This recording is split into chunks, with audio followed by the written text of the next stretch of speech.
field trip, next slide, field trip to Library and Archives Canada. We are meeting right there. The address is on the syllabus. It's on Wellington. It's a little bit further than the Parliament from downtown. You just proceed on Wellington, passing the Parliament buildings, and then you see this large kind of marble building on the left, on the right, and that's Library and Archives Canada. I suggest that we meet there between 6:45 and 7. Well, you don't have to come there 6:45. I just mean I have to be there earlier because we have to go through the process, through the security. It will be very easy and quick. Just have any ID with you. I sent them the class list, and they will check that you're on the list, and that's it. And then our host will take it from there.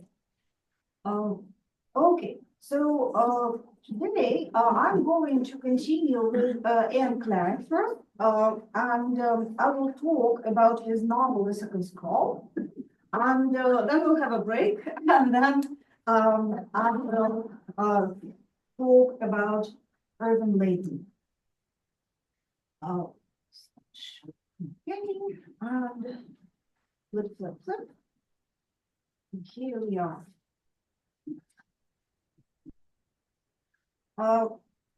Another organizational question. On the syllabus, you've seen that you are going to make presentations, in-class presentations. They're supposed to be short, around 10 minutes. Well, if you make it a little longer, that's okay, but not by much, because our time is, well, we don't have enough time for longer presentations, and your presentation can be on any topic pertaining to Jewish Canadian literature. It can be a deeper analysis of one of the pieces on our list, or maybe a piece by one of those authors that's not on the list. For example, Leonard Cohen's novels are not on the list, but you can read one of them and share with everyone what you think about it, what you found interesting about it, and just make a presentation. It can be something more contextual. Maybe you have some interesting information about the Jewish Canadian Writers, Jewish Canadian Literature Award that is given to some writer every year. So you can do anything that you are interested in. You can tell us about anything you are interested in that's relevant to the subject matter of the course. Okay, but before you proceed, please confirm your topic with me, just to be on the safe side, because I don't want you to do something that's not exactly right. And it can be tied to your final project. It's not quite desirable because I'd like you to do something else, but if your final project is fundamental, maybe as a preparation for your final project, the project you want to start with presenting some part of it. Okay. So The Second Scroll by A.M. Klein, his only novel. First things first, the title. What do you think of the title, The Second Scroll? Well, I hope some of you have read the novel. If you haven't finished, maybe you have started. Well, what do you think of the title?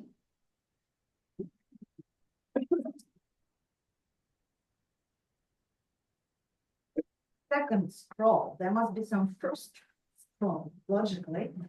Yes. That's far out. Yes, that's definitely a correct answer.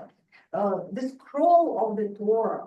So the scroll of the Torah, well, the Torah scroll contains the ancient history of the Jewish people, right?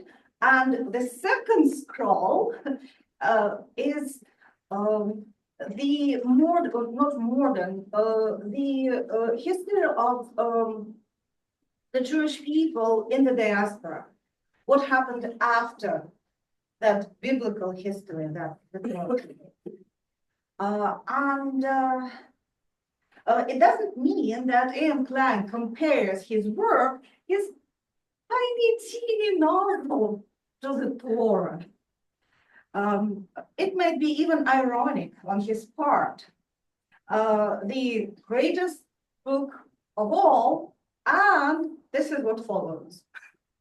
Maybe the logic is, or the implication is, the ancient history was important and grand, and the covenant with God was created. And what followed is just modern history, mere outcome. Yes. I feel like it's more related to the fact that, like, as far as I've read the book, I'm not even half through, but the main character who's telling the story has been at least to three continents. Yes. So I feel like it has something to do with that he's kind of traveling all over the world. Okay. But bringing to me the idea of dysphoria. But to compare that to like the history of the Jewish, because he's looking for, I think, a relative or an uncle or something. So I don't know. That brought up to my mind the idea of the second scroll. I didn't think about it, to be honest. Okay, you see, in an artistic text, in a piece of literature, there are always multiple meanings. If there is just one meaning, it's bad literature. It's not a piece of art. It can be journalism, it can be essays, it can be whatever, but it's not literature, because art is, by definition, well, art by definition cannot be limited to one specific explanation, one specific meaning. There are always layers and layers of meaning behind everything. So yes, the second scroll as something that comes historically after Torah, it can be something else. It can be also the second part of A.M. Klein's life work. Because as a journalist, he wrote so many works for his community, about his community, for the benefit of his community. That was his first scroll, and now comes his second scroll. And finally, the novel was written in 1950. Do I have this? I'm very bad with dates, so I always prefer to confirm with my notes. Do you see it? 51. Oh, yeah, I was right. 51. The novel was published at least in 1951, and just a few years before that, in 1946, I think, a great archaeological discovery of incredible significance had been made. The so-called Dead Sea Scrolls were discovered in the Dead Sea, well, not in the sea itself, but in a cave. They were dug out from some cave where they had been preserved for millennia. And those scrolls are the oldest parts, the ancient Jewish texts, ancient religious manuscripts, and they contain the oldest texts included in the Bible, included in the Torah. So,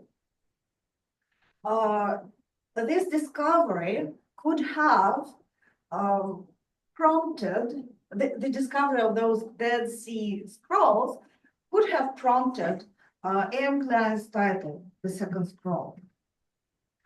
That's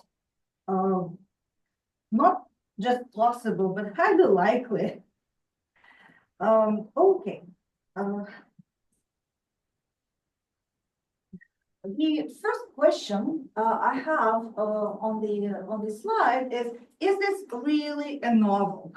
Is this really a novel? It's not my question. It's a question asked by Miriam Waddington, a fellow poet who lived later than A.M. Klein, well, a Jewish Canadian poet who was also a literary scholar, and she compiled that book, that volume of A.M. Klein's poems that I showed you last time.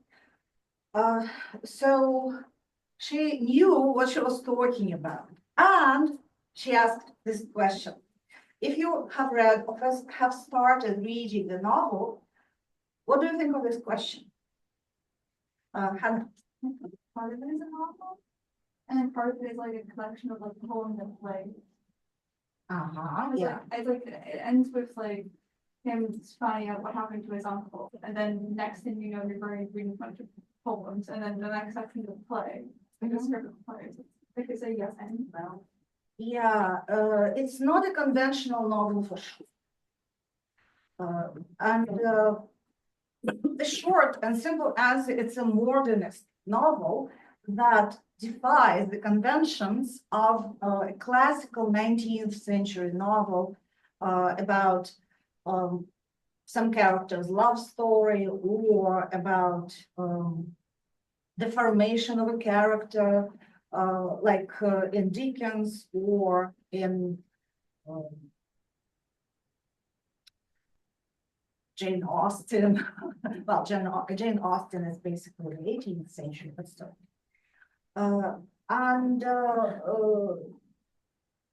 This is a new kind of novel.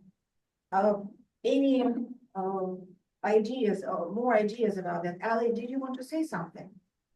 Well, I mean, it has a flow of the story. It is telling a story. I think it's a little emotional to have a bunch of poems thrown in there. I haven't been personally able to make any meaningful connections between those and the main text or the main plot of the story, but I've been following the plot. So I would argue that it's definitely a novel. It has some additive, supplemental material to it, I guess, but as it has a plot, it has certain, although I haven't been fairly familiar with the main character himself, but I'd argue that there's a point, there's a resolution looking for, so I guess it's a novel. I agree. There is a plot, there are characters participating in the plot, there is a development of character. Students of English, you probably know the difference between a story and a novella and a novel. In a story, we have something we read about one episode from the life of characters or a character. That is somehow resolved, and there isn't necessarily a character development in a story because it's an episode, right? In a novella, there can be several episodes, but the time span is fairly short. And in a novel, the character or the characters are followed throughout their life journey, maybe the entire life, maybe a long and significant period of their life, and they undergo significant changes of their personality, of their character. They learn something important, they build on what they had at the beginning, or well, something like that. It's a long journey, it's a long period of time, and there's a significant change in the character. We have all that in this tiny book. The journey of the character, or two characters, Uncle Melech and his nephew, the narrator, their journey takes years and they travel throughout countries and continents. So definitely, these are elements of a novel, and at the end, the narrator is definitely not the same person as he was at the beginning. He's changed. So it is a novel, but also it has, as Hannah noted, this second part where we have two poems and a letter and a short play. Yeah. That's unusual, but these are elements characteristic for modernism, finding new ways of expressing ideas, new ways of expression, new ways of expression. And in this novel, by doing that, Ian Klein goes very far. He is ahead of time because in his time, while many modernist writers had been experimenting before him and were experimenting during his time, what he did in this novel is more in line with the late 20th century writings, with the post-modernist writings. For example, the use of commentaries in the novel that send us to those second, that send us to the second part containing unusual stuff. The poem there, the letter. That's something the 21st century writers start, oh, sorry, not 21st, 20th century writers started doing. I'm thinking of, well, it's not, maybe it's not in fashion now. It's not Jewish writing, not Canadian writing, but still, just to provide an example. A Serbian writer of the late 20th century, Milorad Pavić, was composing his novels in most unconventional ways, including the form of a dictionary. A novel in the form of a dictionary, where you could start reading from any entry and it would send you to another entry. So every reader can go through that novel, because our dictionary, in their own unique way. So that's absolutely amazing. And also earlier than that, other writers would add unconventional elements to their novels, such as poems written by a character. So they in the novel there's some character, and that character is a poet, and then their poems are published as an appendix to the novel. There are several works like that in the 20th century, in the second half of the 20th century, and Ian Klein does that in the late 40s. So the novel was published in 51, but it was written a little bit earlier. Yes, Dina. Do you think the reason he writes like this is because of his Jewish background? Like, Good point. Yeah. Oh, like because the way that some like Jewish works are studied, where like there's a main text in the middle, and then they'll have like commentary on the side, or it'll be rabbis throughout different time periods, almost like talking to each other. Well, one will say their opinion, and then other ones will argue with it. exactly. Great point. I was going to say that, but thank you. Thank you. I prefer when students say those things and come up with such observations. Exactly. So there's the Torah, but there's Mishnah and the Gemara, and there are commentaries upon commentaries upon commentaries. That's a Jewish way of writing. That's a Jewish way of thinking.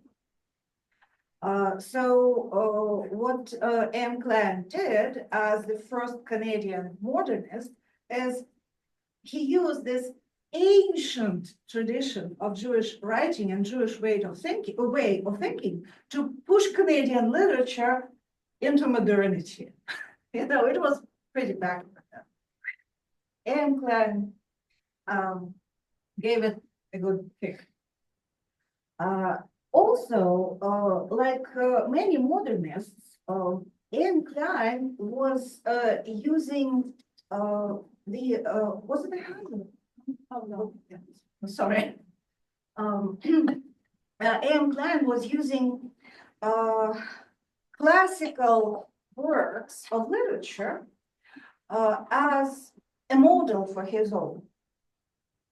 Students of English, can you think of anything you can compare the second sculpture structurally, or does it remind you of anything? Yes, please. Like Ulysses. Bingo. Ulysses and the Odyssey. The Odyssey. The Odyssey even, I mean, Homer's Odyssey. Ulysses, you meant James Joyce. Sure. Yes, but I'm thinking of, okay, yeah, With base. naturally. Well, first, the classical work by Homer, right? The Odyssey, where we have a character who moves through time and space to learn various things and to reach the end of his journey, a different person. By the way, has anyone seen this recent adaptation of the Odyssey? No. There's a new film. There's a new film that is about to hit the screen, or maybe it already has. I read about it, but I haven't. I don't even know if it's on yet. I never recently finished like that's probably I'm sorry about that. I don't think that's that. I'm not sure. No. I'm talking about the film, and what I read about this film, it supposedly has a very strong anti-war message, because Odysseus, who left as a warrior, comes back 20 years after, a changed man who hates war. Just to make the long story very short, very long story very short. So the characters in M. Klein's The Second Scroll are definitely modeled after this original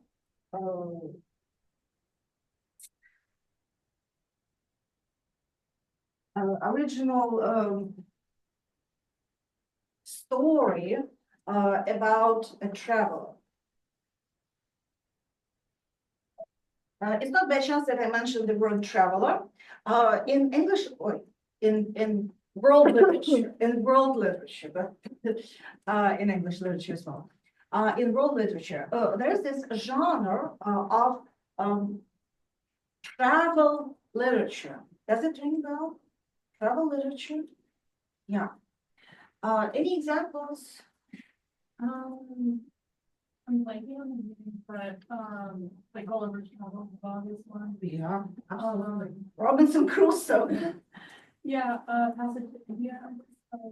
I think I'm missing. Okay, there are tons and tons of journeys, and in travel literature, a journey can be literal. It's about the adventures of a person who travels, or it can be metaphorical, or it can be both, like in Robinson Crusoe. Like in the Odyssey, or An example of a purely metaphorical travel can be found in the Divine Comedy by Dante. The Divine Comedy, if someone doesn't know what it is, please Google it, because it's fundamental for the culture we live in. And it's a metaphorical journey of a person through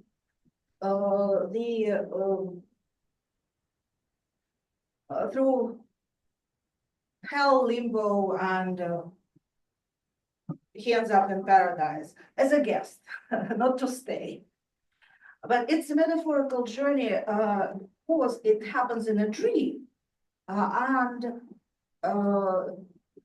by the time he reaches his, well, the final point of his journey, and it's not by chance that I'm showing this, I'm making this gesture because he travels spiral in this spiral motion from the bottom of hell up to paradise. He's a changed person because he learns all about human sins and then about salvation. Well, it's a Christian work, but nevertheless, it's the Divine Comedy by Dante is a fundamental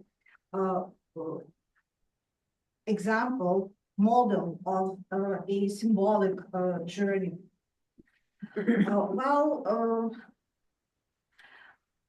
Speaking of English literature, there is a great novel, 18th century novel by Lawrence Sterne, The Sentimental Journey Through France and Italy.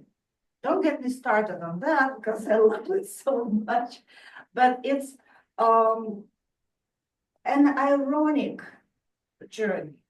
When a person travels through space, but doesn't care about anything that he sees, really. He only cares about his emotions evoked in him when he meets someone, when he sees something.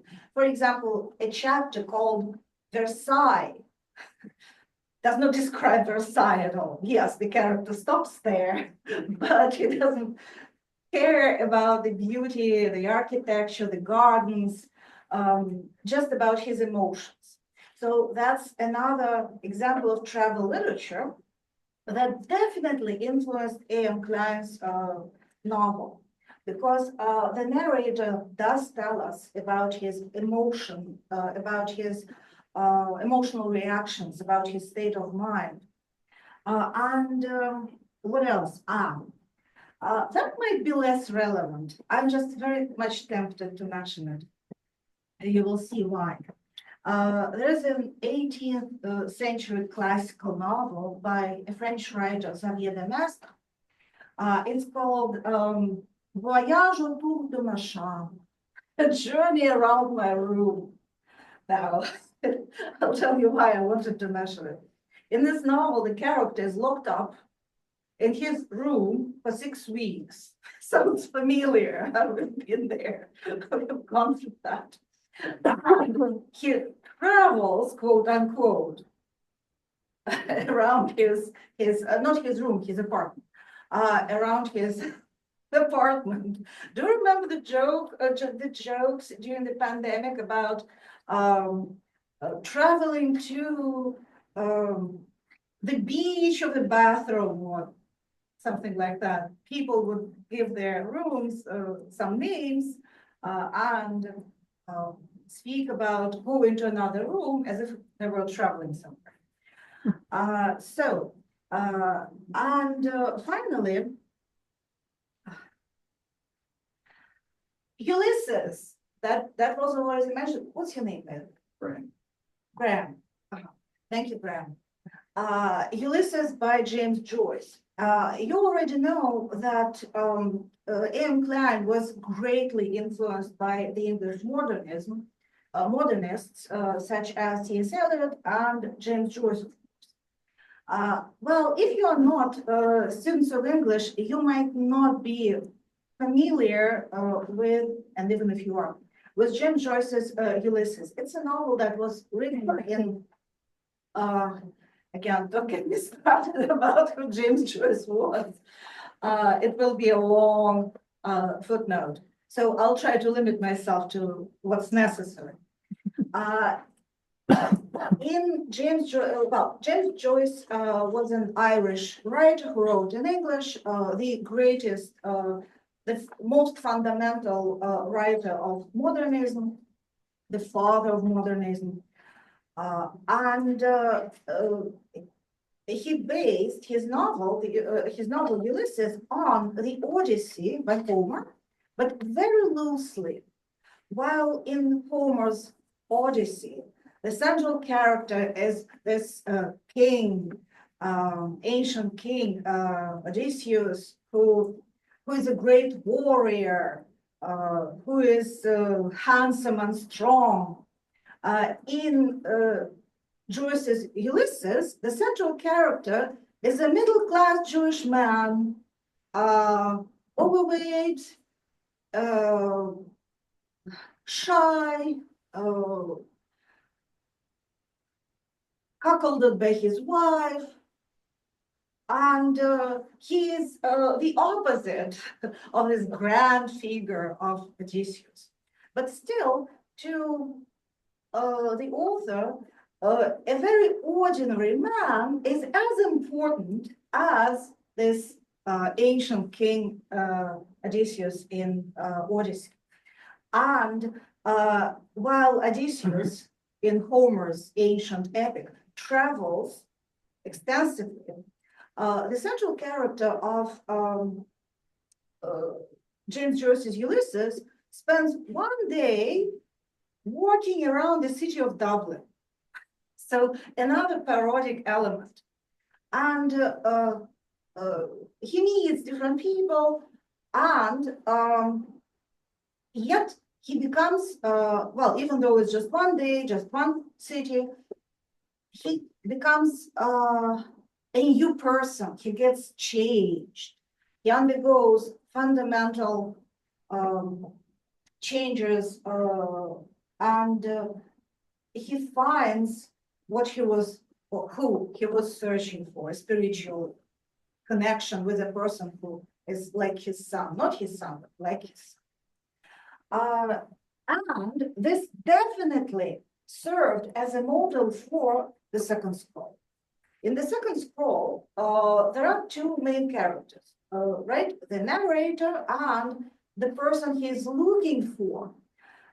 Just like, oh, it's a reversal of roles, but just like in Joyce's Ulysses, that little Jewish man by name of Leopold Bloom is looking for a son figure. And here in the second scroll, the narrator is looking for a father figure for his uncle. Okay. So it's a modernist work. It's based on classical literature. It's based on the genre of travel literature, definitely, and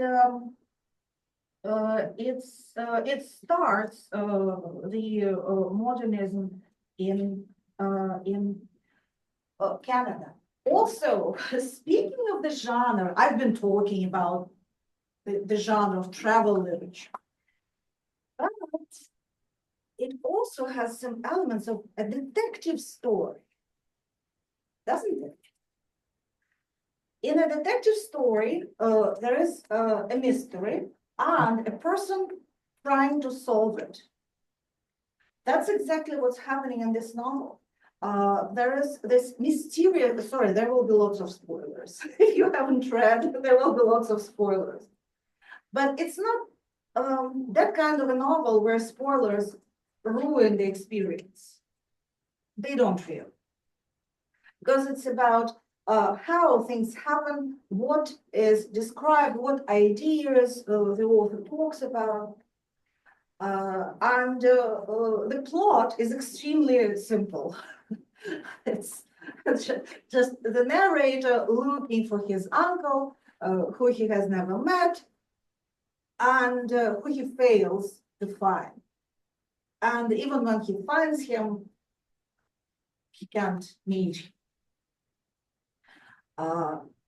So there's an element of a detective story, and in a way, it's a special detective story. The mystery is almost solved at the end, but not completely. But at the same time, we are not disappointed because it never meant to be solved. And we understand it at the end, just like the narrator understands it. That mystery was not meant to be solved. Now, who is the narrator? What can we say about him? Who is the narrator?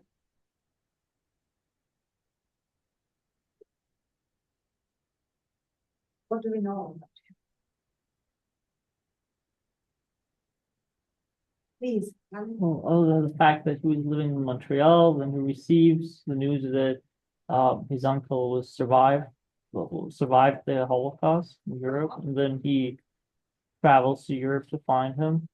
Other than that, there's not much about him that I know. Okay, good.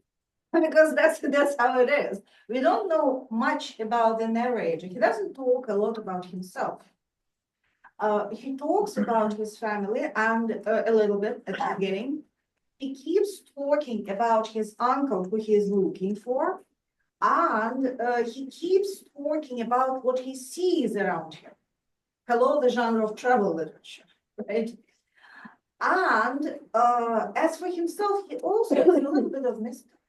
We know that he was born, just like his uncle, in Ukraine, in the same city where the author, not city, in the same town, in the same town as the author was born, the town of Ratno, a small place called Ratno.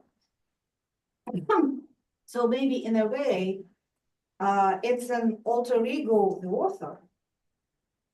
Or if we use our contemporary language, an avatar of the author, he sends his avatar, born in the same place as himself, to search for this mysterious uncle. Who is the uncle? What do we know about him? Yes, please, Graham. Malik Davidson. Malik Davidson. Okay, he's Mhm. the Ilui, which is the exceptional Talmud scholar. Okay, Yeah. Great. Malik Davidson. What does it mean, the name? What does the name tell us about him? Was that the hand, Graham? Was Yeah, it- I think it alludes to Malik, son of David, or Well, it means Melech, son of David. yeah. Mhm. So Melech, who's Melech? What's the meaning of the word Melech? The name Melech? Means king. King. King. It means king. And David, Was the king. what's the reference? David was a king, and what do we know about King David? The biblical King David. Well, a lot. He We'll go a lot. Well, let's keep the womanizing part. No, his function in Jewish history, his role in Jewish history. well, he reclaimed the Holy Land from the people that were there. So and led the children of Israel into the land and became the king, and then his son Solomon built the temple. A lot. So King David, the biblical King David, reclaimed the Holy Land, well, the land that will become the Holy Land. Well, I don't know. It was promised to David. Yeah, he was promised. He gave the Jews this land, and his son built the temple. That's nation building, right? And the character in the novel, Uncle Melech, he is called son of David, like the person who inherited David's power, David's mission, not literally living how many, about 4,000 years later. Well, several thousand years later, anyway. So not literally, but he inherited the role of gathering the Jews, of nation building. And that's what Uncle Melech does in the final chapter of the first part of the part that's a novel, before that second part with the poems and the letter and the play. Yes. King Gina. David was also the first person in Jewish history, where there starts to be like historical proof that he actually existed and was a real person. And like from that downwards is in Jewish history is when like there's historical proof that that was all real. Oh, that's a cool fact. Yeah. Thank you. That's great. So Uncle Melech in the novel, in M. Klein's novel, is a nation builder. He has a mission. He is a special person. And that's why, on the one hand, he exists. He is the narrator's actual uncle. But at the same time, he's elusive. The narrator keeps following him throughout countries and throughout space and time, but never meets him, never gets to meet him. Also, well, spoilers, even though the narrator knows quite a bit about his uncle, he has never seen him. First, he was a child, he didn't see his uncle because he left, the uncle left.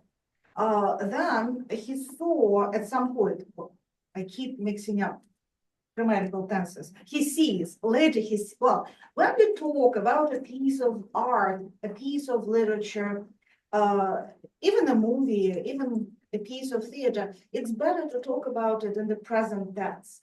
Because all the events, yes, they happen consecutively, but, well, they not consecutive, they happen in a certain order.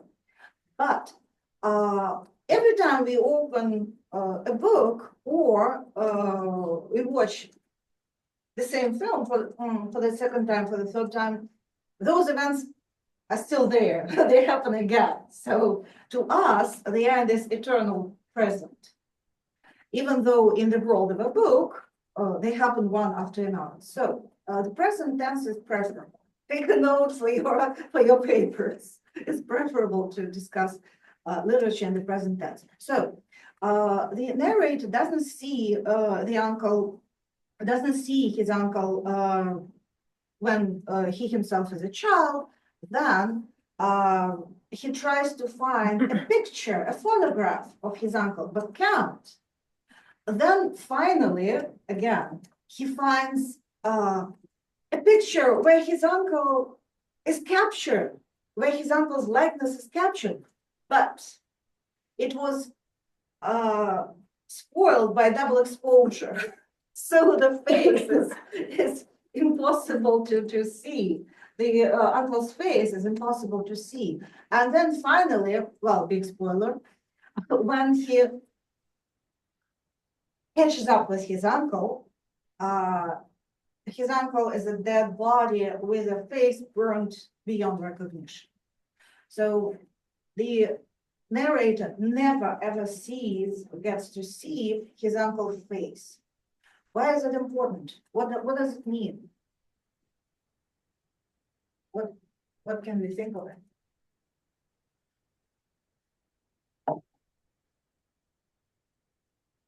Any ideas? Yes, Sally. Well, two things actually that come to my mind. Okay. That may not be relevant. So when someone's face or exact like facial traits are not revealed in a novel, it probably means that you can put anyone else in its place. So people can imagine someone else that are important to them. So that gives the reader some flexibility to assume any role for the character. Okay. Or there's something more important than the facial expressions of the person, their legacy, their spirits. The other, It's, yeah, the deeds of the actions that they accomplished. So anything other than their facade. yeah, So it's deeper about their personality and character. yeah, absolutely. Yeah, I totally agree. Anything else? Well, when I ask such a question, there is no one correct answer. There are multiple answers, as I said before. There are layers and layers and layers of possible interpretations, possible meanings.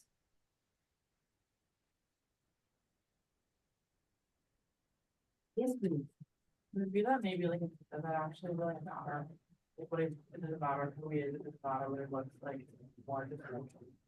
Like he's like kind of like the uncle, he's like this is symbol, he's an idea, he's not really really a person. Like, he doesn't have a face, it's not like Mhm, a physical identity. mhm. Yeah. Right, even though he is a concrete person, he is an actual person in the world of the novel. Yeah, he is more important as an idea. And why is that so? What does he do? As a function, as a role? Well, we already decided that he is a nation builder. He is a gatherer of the Jews.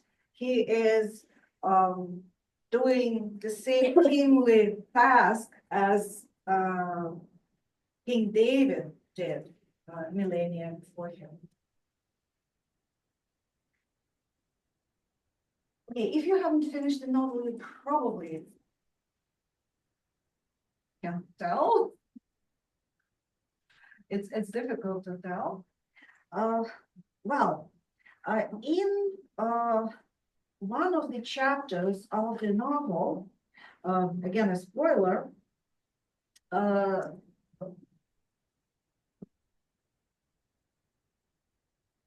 no, I'll say it different.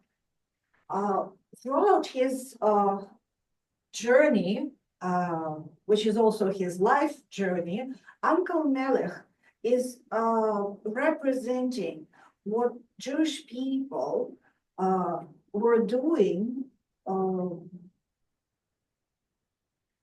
as a collective character throughout their modern history. And what many Jewish people, as actual real people, had to do to survive, or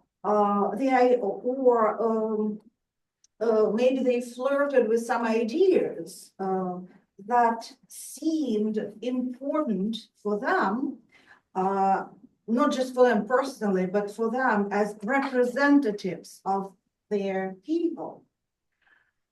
So Uncle Melech does so many things throughout the novel that it would have been impossible for a real person to do all that.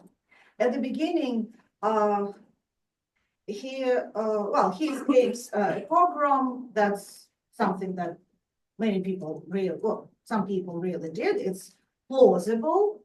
Then he becomes he gets affected by the ideas of socialism and of Marxism especially, and he becomes a Bolshevik.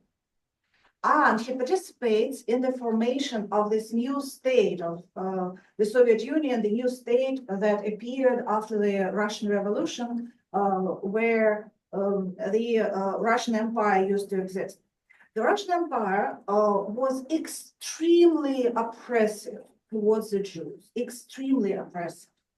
So when it was dismantled during the revolution of 1917, many Jewish people joined the new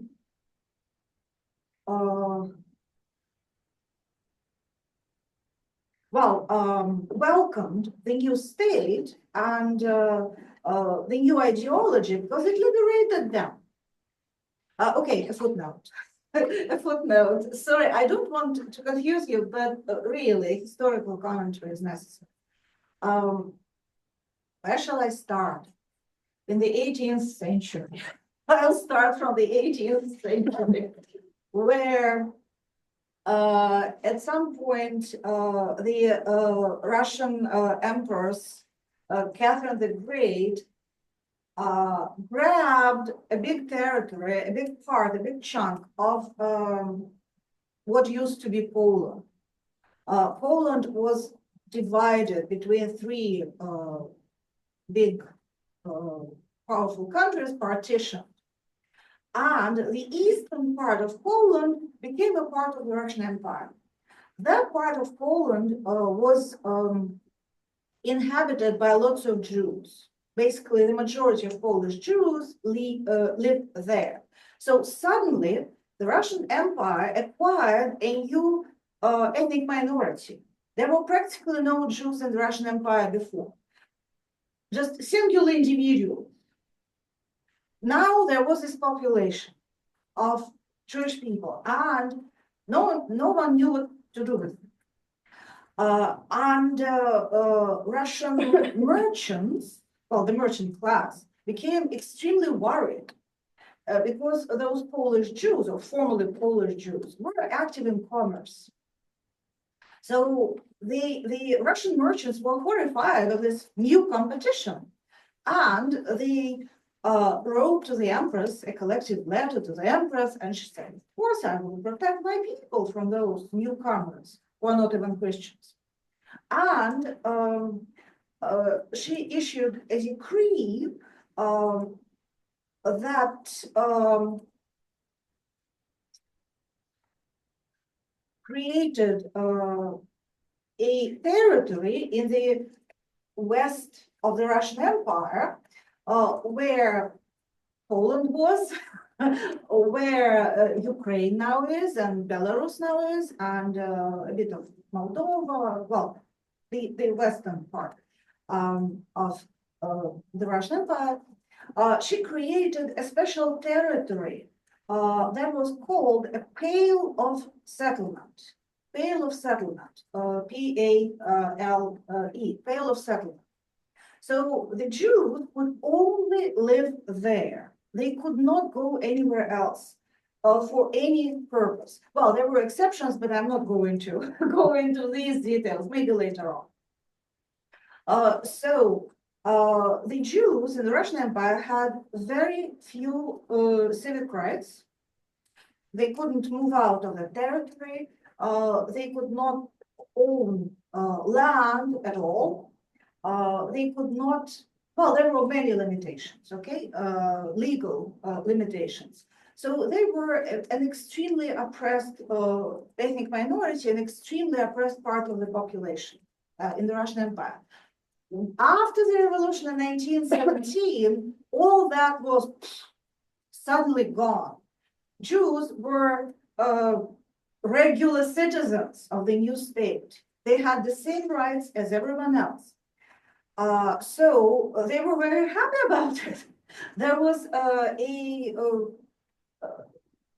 huge, well, there was a short period of this huge development of Jewish culture, a couple of decades, even less, more like 15 years.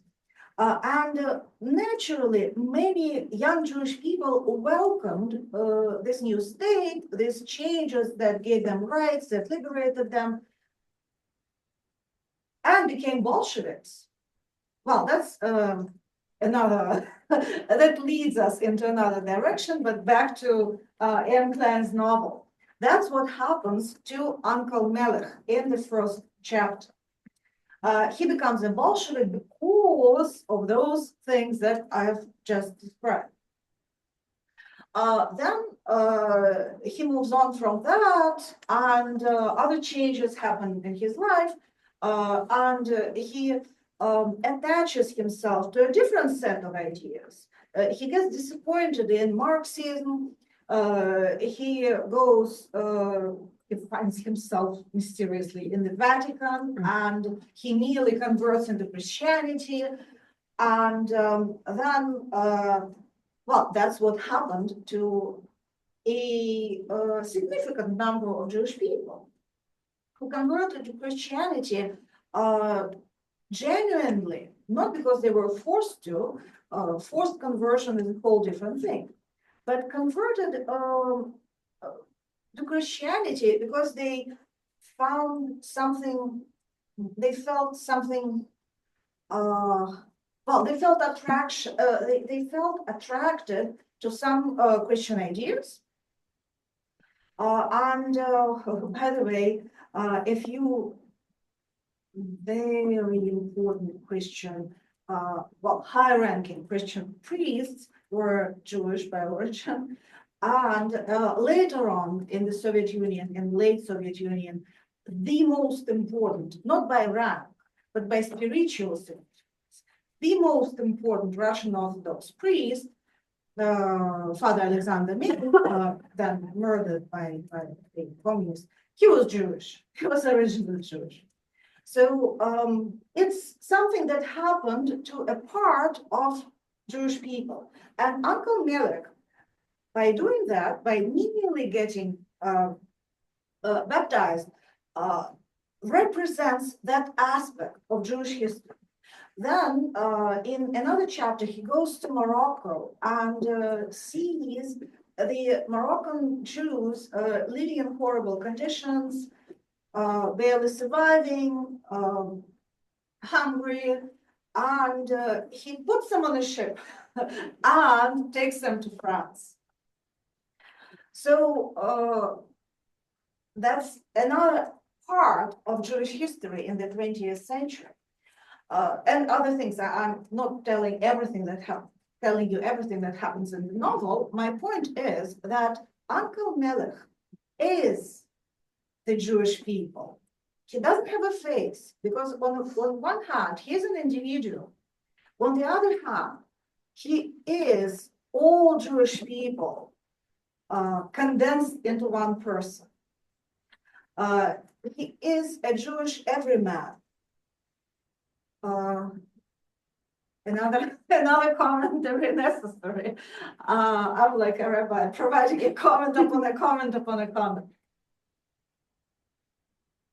And every man is a medieval Christian character from religious plays in medieval Europe who represented a human being as such, every man. So he has no personality, he has no individual traits, you know, he personifies human beings. Well, he's called man and he's man, but women included there. It's a human person, right? And here, in Klein's novel, Uncle Melech is like a Jewish everyman. Yes, please. Is that an ideal man? No, no, So a typical person. no. Just a man. Not by gender, but not just by gender, but you know, human being. No, not ideal. The most famous play, medieval play about every man, shows this character struggling with his vices, being torn apart by vices and virtues. Oh, okay. And okay, don't let me go there. Another comment that shouldn't be too long. So Uncle Melech is like a Jewish everyman. Also, there is a character, another medieval character created by Christians, but it's a Jewish character, the wandering Jew, the wandering Jew. What do you know about the wandering Jew? Dina, you've heard about that character? I have, but I'm not familiar with it well enough to explain it. Okay. Alana, you wanted to say something now? Not really. Not really. Like I'm familiar with it. Okay. The wandering Jew was an anti-Semitic image, an anti-Semitic character of Christian, created by Christian culture in Europe. And it's a character cursed. And it's a cursed character who has to wander throughout the world for eternity until the second coming of, well, the second coming. I think he's cursed because he did something to Christ when Christ was on the cross. I frankly don't remember the detail, but this character, according to the legend, this character, yeah, Dina. I could be wrong, but is he cursed because allegedly the Jews had told the Romans, and this is like the Christian view, that like Jesus' blood is on their hands and their like their descendants' hands and not on the Romans? Yeah, but why this specific person? That's the reason, the ideological Right. reason for anti-Semitism, right? Yeah.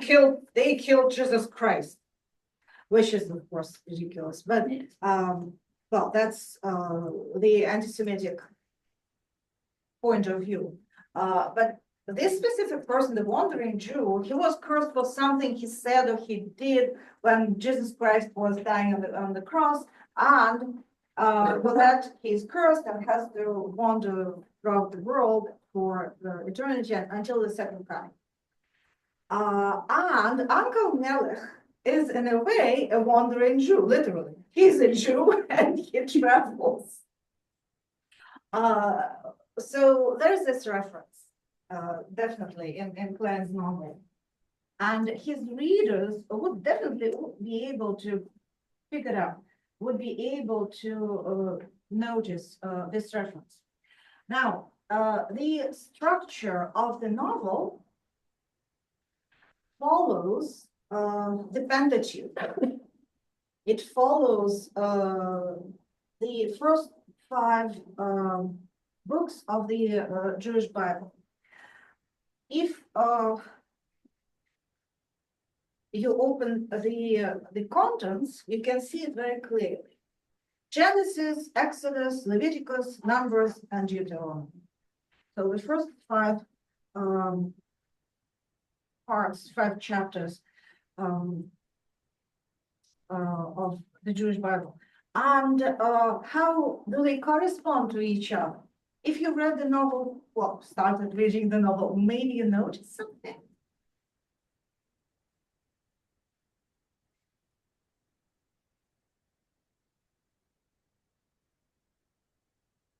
Well, the first part is Genesis. What happens in Genesis? I mean, in the novel, in the chapter called Genesis.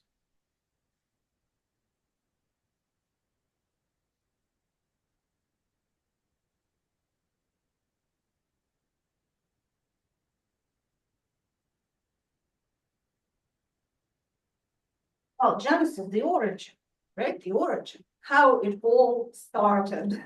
And we learn about the origin of the narrator himself. We learn about the origin of his, well, the life of his family, his community. And we learn about this character, Uncle Millie. And also another reference to the original scroll, to the scroll.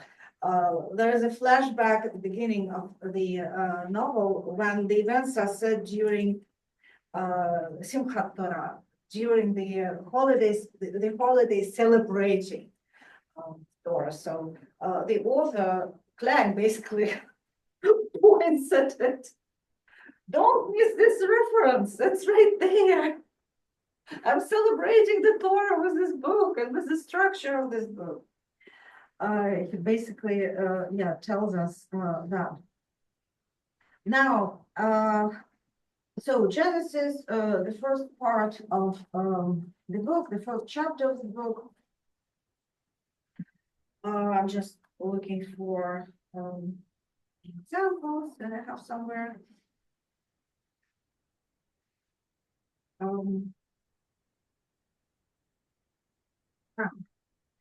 In the next chapter, so Genesis, how it all started. The next chapter is Exodus, and in Genesis, the events are set in Radno, in that original place where both the narrator and his uncle are from. There's this pogrom that Uncle Melech escapes, and he becomes Bolshevik, as I already mentioned, as a result of that.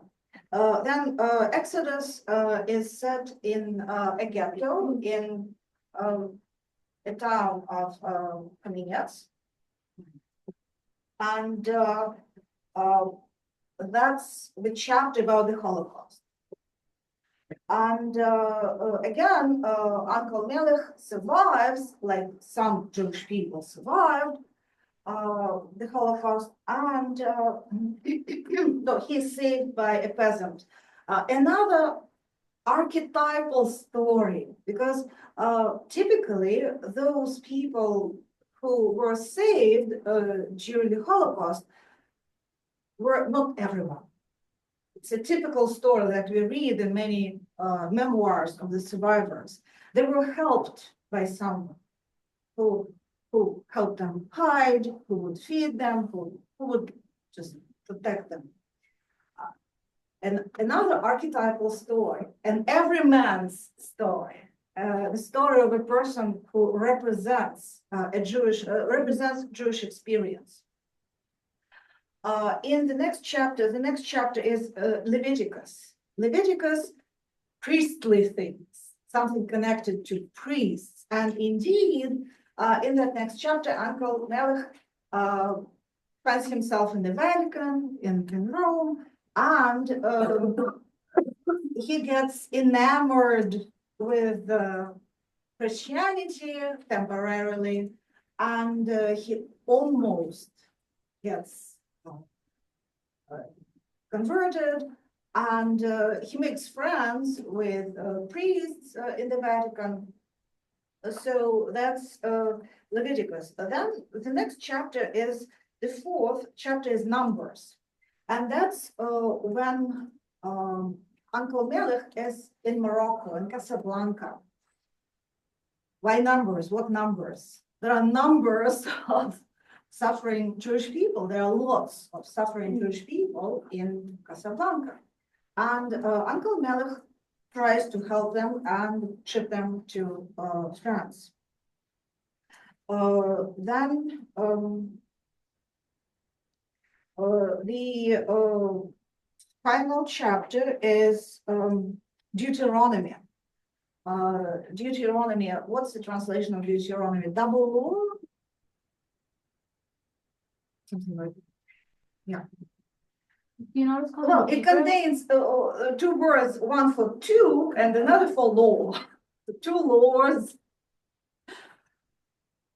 And that's the chapter where the voyage to the Holy Land happens for both Uncle Melech, who again is a Jewish everyman who represents the Jewish people who left their place of diaspora and went back to the land of their forefathers, to the Holy Land.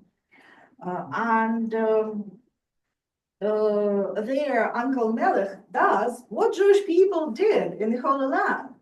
They organized agricultural communities, they revived Hebrew, they created modern Hebrew as a language that, well, as a new language based on the classical language. The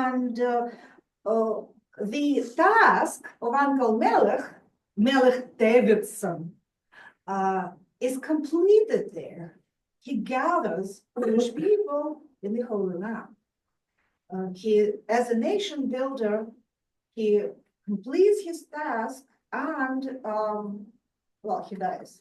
I'm not going to give the details about his death, to leave at least something without spoilers.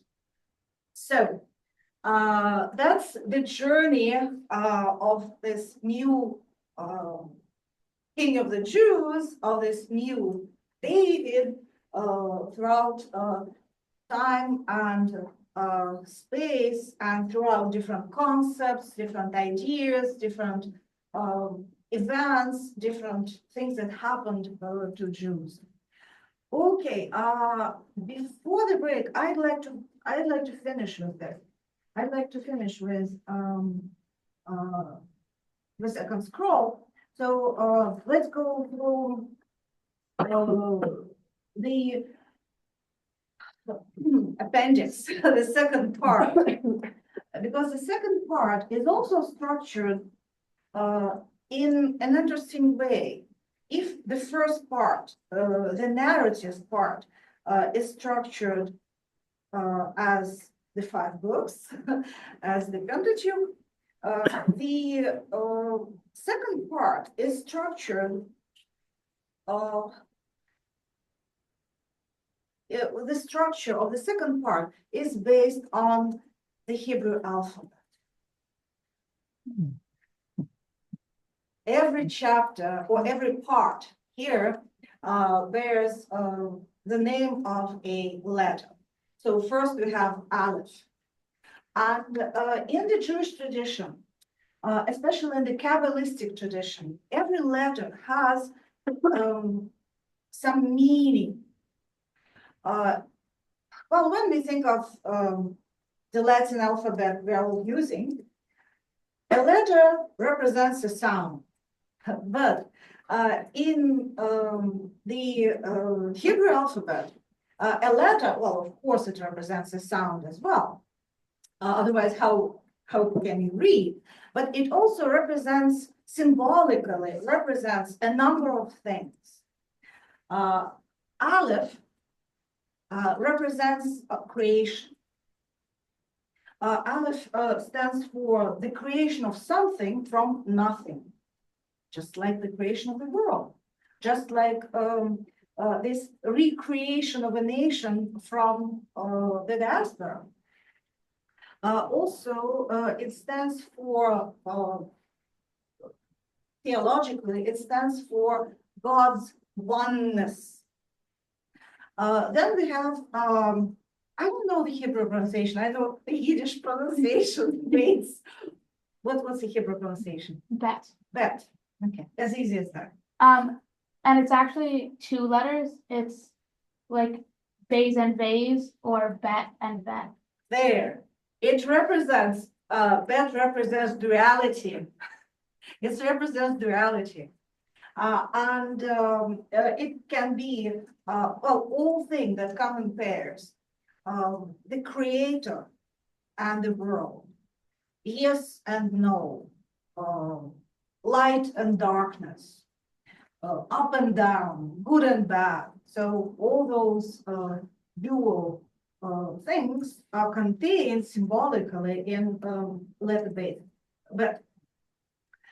And okay, the letter Aleph, the part titled with the letter Aleph is that autobiographical poem, which we read last time. Klein's poem called Autobiography. Then the letter Bet titles an elegy, another poem. The next letter is Gimel. Gimel represents harmonization. Harmonization and oppositions, coming together. And that balance. And under that letter, we have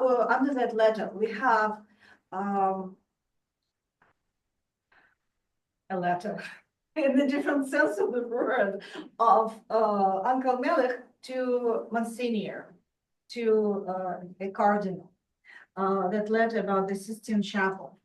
And I had this picture of the Sistine Chapel just to illustrate what Uncle Melech writes in this letter. I entered and I lifted my eyes to the cosmic vault and scanned its expanse, paneled, populate, head flung back. This heaven breaks even the necks of the proud people. I paced up and down the Alexandrine floor, circling the chapel, casting my gaze from miracle to miracle. So he is impressed by this representation of Christianity in the Sistine Chapel, but then he leaves it, and the last the last word of this chapter, of this letter to Monsignor, is liberation. He leaves and he is liberated from these Christian ideas that he came so close, but he liberates himself from that. And there's this harmonization. And this balance, transformation, that's Gimel, letter Gimel. Also, I have it in my notes, but I have zero Hebrew, just Yiddish, zero Hebrew. Gimel, mean camel. Was there a connection between this letter and the camel? That sounds vaguely familiar. What's camel in Hebrew? There's definitely a word for it because like it would have been in the Old Testament. Oh, okay, when you find it, you Yeah, tell okay. us, but it's not that important. And finally, there's Dalet, the last of the four letters here, and Dalet, it's a gate. It's a gate. I need to show you the there, Dalet. That's how the letter Dalet. That's what it looks like, and it looks like a bent person. It's like me when I'm in pain. So this is a letter Dalet. It represents humility. A bent person shows their humility and patience and receptiveness and well, humility before God. And that's where we have that short play written by the character. Oh, no, sorry, I said the final letter. No, there's high. Of course, there's high. The most beautiful letter of the Hebrew alphabet, the letter high. The letter high has the symbolic meaning of divine revelation. And also it means life. That's why the letter high is everywhere. There are pendants, bracelets, I don't know, everything with letter high on it, all kinds of objects with the letter high on it, because it means life. And the essence of creation. So that's the final point in the entire book, letter high. So life triumphs. Yes, please. So the word for life in Hebrew is actually chai, which is chaf and a yud. Mhm. So it's not the same as that. Okay. But still, like, hey, It does still mean all symbolizes yeah. life. It symbolizes life. But it's just the word is different. Well, it's not the actual word. It's not the Yeah. actual word, but it symbolizes, okay, let's Yeah. keep it separate. It's not the word that means Yeah. life, but it symbolizes life. Yeah, and that's why the names Chaya for girls Yeah. and Chaim for boys are so popular. Yeah. Very good names. Okay, and also it's one of the letters in the Holy Name, as far as I understand, that makes us very, very special. And that's why M. Klein ends the novel with a chapter named with this letter. Okay, let's have a break. Well, I went only 5 minutes over what I planned. Then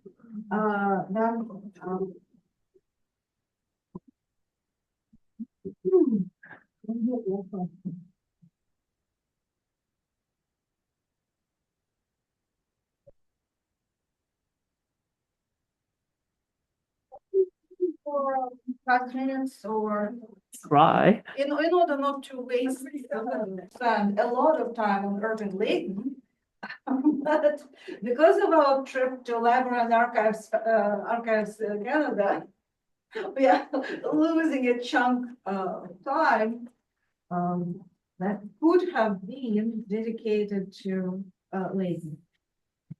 So I guess you'll have to read something and maybe watch something to catch up. Well, Irving Layton, here's the map. Who is one of the best Canadian poets for sure, not Jewish Canadian, but Canadian in the general canon. And he influenced an entire generation of poets. Or Elliot, can we start recording? I did. Oh, okay, good, thank you so much. No worries. Well, I didn't know which picture to pick. Because he was photographed so many times. There are so many good images of him. He was fairly photogenic, looking a little bit like a lion, right? And his personality was larger than life. When he was a boy, when he was a child, well, not quite a child, when in his early years at school, he has a nickname, Nappy, coming from Napoleon, because he had such a large personality. So he was nicknamed as Napoleon.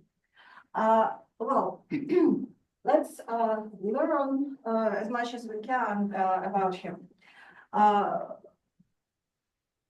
Irving Layton is not his real name, it's his assumed name, it's his Christianized name. His name at birth was Israel Pinkas Lazarovich, but he changed it to Irving Layton. Many Jewish people in Canada, and not just in Canada, had to do that to blend in, to be able to blend in, to be able to be accepted by the society, where anti-Semitism was still quite prominent. And also, Irving Layton or Israel Lazarovich decided to become Irving Layton because he wanted to be he wanted not to be compartmentalized as a Jew. So it's not just about anti-Semitism. It's about not being judged by his ethnicity, not being judged by his name. He wanted to liberate himself, not just from the stigma in the eyes of the anti-Semitic society, but from being labeled, compartmentalized. So he wanted to be himself, and he changed his name to be himself. Unlike Uncle Melech, he didn't want to represent the Jews, he wanted to represent himself.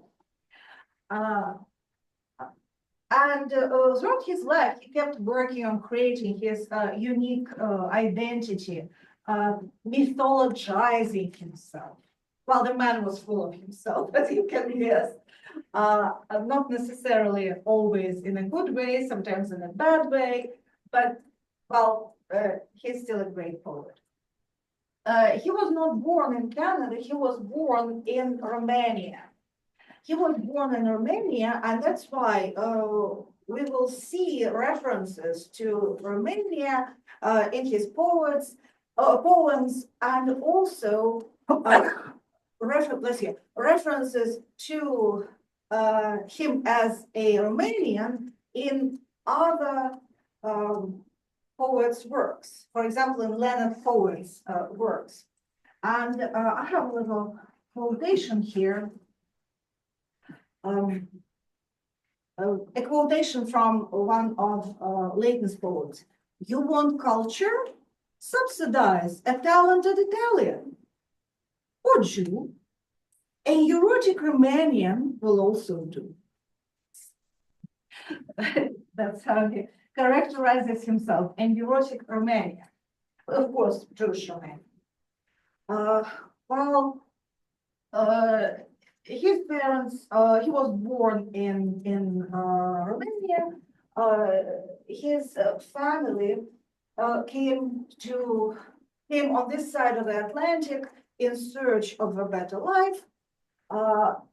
They came here in, you don't have to remember the date, just say 1913, meaning before the First World War, on the brink of the First World War. And his older brother, much older brother, went to New York, and his family was stuck in Montreal. They thought they were stuck there temporarily, but they stayed part of the Montreal Jewish community. The family was fairly religious, but not overly religious. And it happened that Irving Layton lost his father at the age of 13. So when he was 13, he became well, half orphan. He lost his father, but of course there was his mother, and he had sisters, and blah blah blah. But that's an important moment in a Jewish person's life. 13, he had to have his bar mitzvah, but he refused. He decided not to have a bar mitzvah. He never did. So Layton never had his bar mitzvah because at this early age, he was already infected by socialist ideas. He picked it up at school. Like an infectious disease. And he eventually was even kicked out of school because of that, because of his quarrel with a teacher over Marxist ideas. But interestingly, later on in his life, he renounced Marxism and became fairly conservative. He grew up in a very poor house, the so-called, well, not physically a house. It was one of those so-called cold water apartments in Montreal. I guess the majority of you know what's a cold water apartment is. Well, an apartment where there's just cold water, no hot water, and very limited access to conveniences. It was so cold in their home that sometimes in winter they could find a bit of ice on the floor or in cups or saucers left on the table. It could get that cold.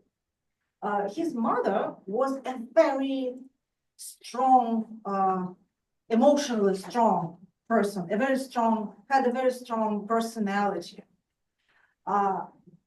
We will see her in many of his poems. She was a huge influence on his life. His mother, Kaina Lazarovich, had to support her children when her husband died. So she started a grocery store, a small, tiny grocery store in her own apartment. she couldn't rent any space for her store, so she used her actual apartment as a little grocery store. And that's how she managed to raise her children. She was opinionated, fairly rude, and cursing all the time, and Layton reflects that in her poems about her.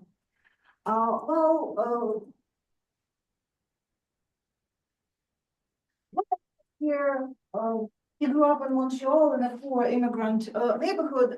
That's the famous part of Montreal, which was inhabited almost exclusively by Jewish immigrants. The Maine, which is a nickname of Boulevard Saint Laurent.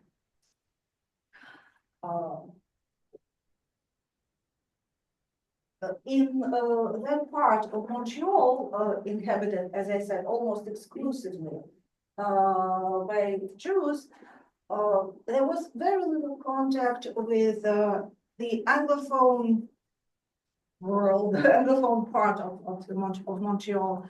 And there were occasional conflicts with the Francophones surrounding that immigrant community.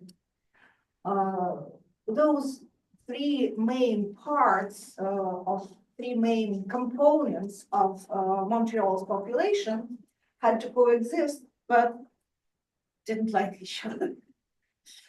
And hence the phrase I have here, three solitudes. Students of English, where does this phrase come from? Who knows? Three solitudes.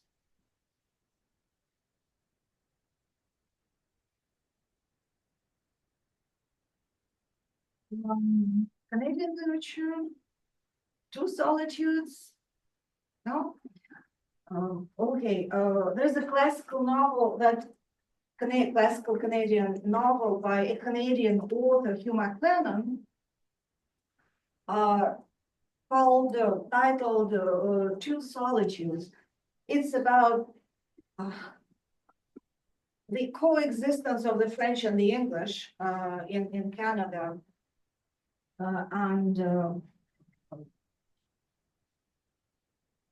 The conflict. It's a fundamental novel anyway.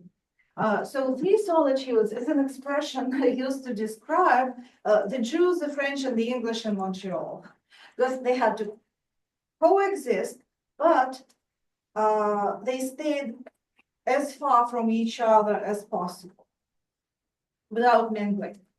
But yet,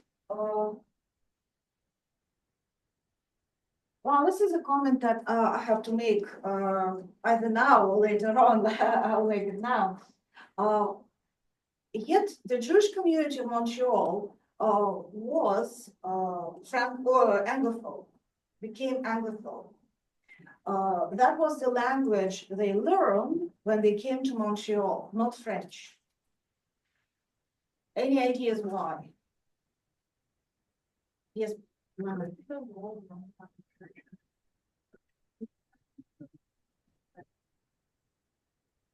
Okay, yes, please. I don't remember exactly like when this was, but when the English came like after the French and wanted to take over, Jews had a higher status than the French, even though they didn't have like citizenship, they were kind of like grandfathered in, because they didn't just get conquered by the English, but they had lived with them. And they came with the British army. Yeah. And in the 19th century, they received full rights. Yeah. So, yeah. Well, that not meaning that the Anglophones were not anti-Semitic, they Yeah. were, but not as anti-Semitic as the French. Yeah. So of course, that created a bigger division between Jewish immigrants and the Francophones than between Jewish immigrants and Anglophones. Anglophones were more tolerant towards the Jews, but also Anglophones were in power, and what an immigrant does. An immigrant has to survive. Any immigrant in any country under any circumstances has to survive. That's their task. That's what they need to do. So naturally, the Jews of Montreal were leaning towards those in power. That is Anglophones. Because, well, it's now it is a different situation, and the province of Quebec is run by the Quebecois people, by the Francophones, but it was not the case in Montreal before 1970s, I think. Before the 1970s, it was dominated by the English, and all immigrants, not just Jewish immigrants, all immigrants, except for Francophone immigrants, maybe. If you come from Morocco already speaking French, of course you continue speaking French. But all immigrants, they kind of leaned towards those in power, towards those on whom their condition, their life dependent, and their jobs dependent. Yes. Did Montreal only start having a French-speaking Jewish community when Moroccans immigrated to Quebec? Or Yeah. did they get it? No, I think it's yeah, I think it's the Sephardic population that came from Yeah, so, South North Africa. so what was the draw for Jews from North Africa to go to Montreal if there wasn't, like, I had just assumed that there was a French, like a Jewish French-speaking community already there, so that's why they went. Nope. So why did they choose Montreal? They choose Montreal because for the same reason as other Jews. There were jobs there, and there was a Jewish community there already, the Anglophone Jewish community and Right. the Yiddish-speaking Jewish community. So Francophone Jews came later. Well, I'm not talking about individual cases. There could be individual. Yeah, but like, But as an influx of immigrants, it was very late, much later, when the Anglophone Jewish community, Yiddish-speaking Jewish Yeah. community had been already established. They didn't like each other. no, they still, No, the Ashkenazic and the Sephardic Jews. they didn't still want don't to really mingle. like get along so And well. of course, the Sephardic Jews built their separate synagogues. Yeah, and their schools and, Yeah, oh, by the way, I think, okay, don't take my word for it because I'm blanking at the moment, but I think that the first synagogue in Montreal was a Sephardic synagogue. yes, the Yes. Spanish, I got it the right. Spanish and I wanna say like Portuguese synagogue, Yeah, which Portuguese. was started by Ashkenazis who, like adopted the Sephardi way of prayer and Yeah. considered themselves Yeah. Sephardi. Yeah. I remember that, but I was afraid of making mistakes. Anyway, Layton grew up in that community and he went to a school, high school, which was the heart of that community, the Baron Bank School. Baron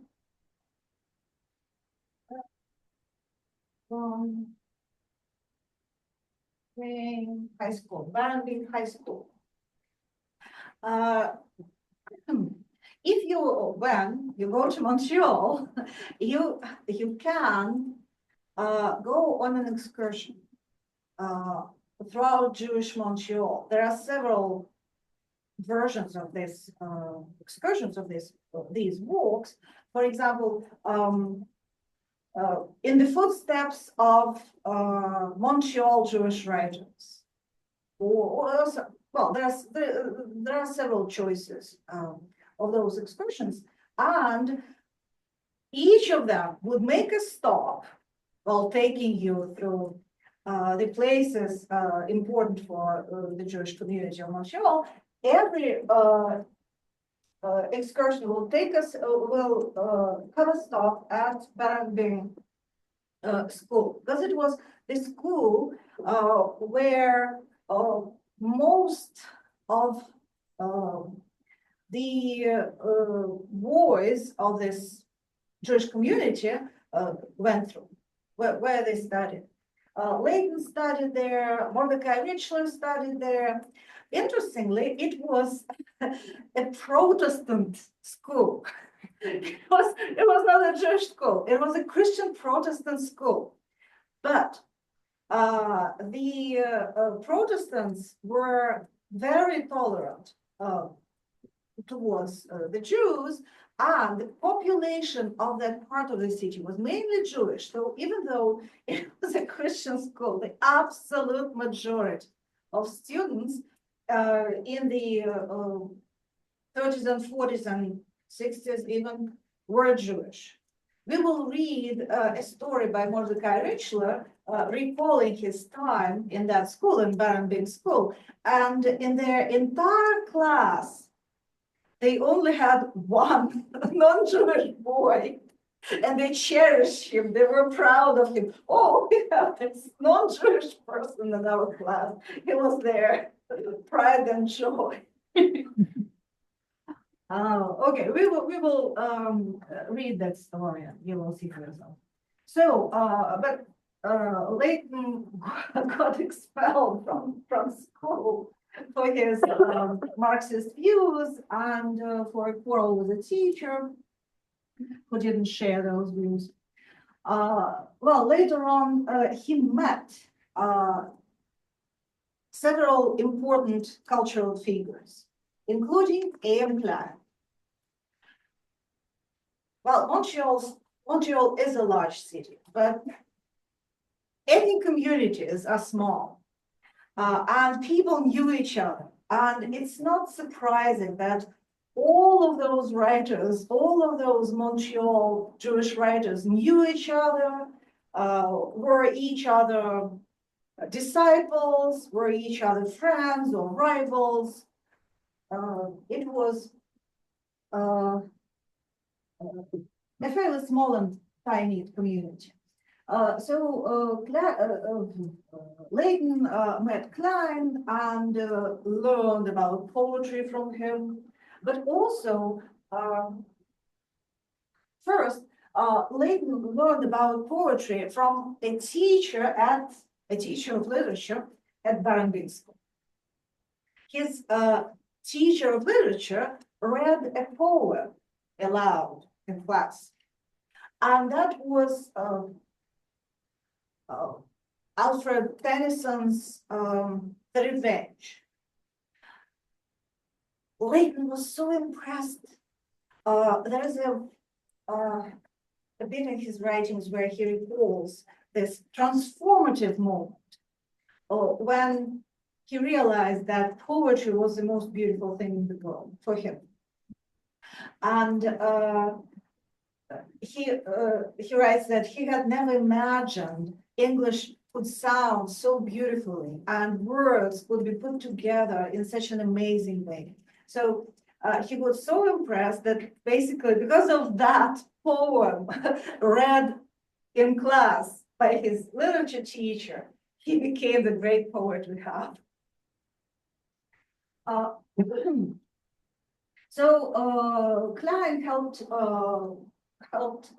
Layton to learn more about literature and poetry and everything. Moreover, Layton was expelled from school, right? But he still had to get a diploma, and he signed up. He signed up for exams to prepare for them independently.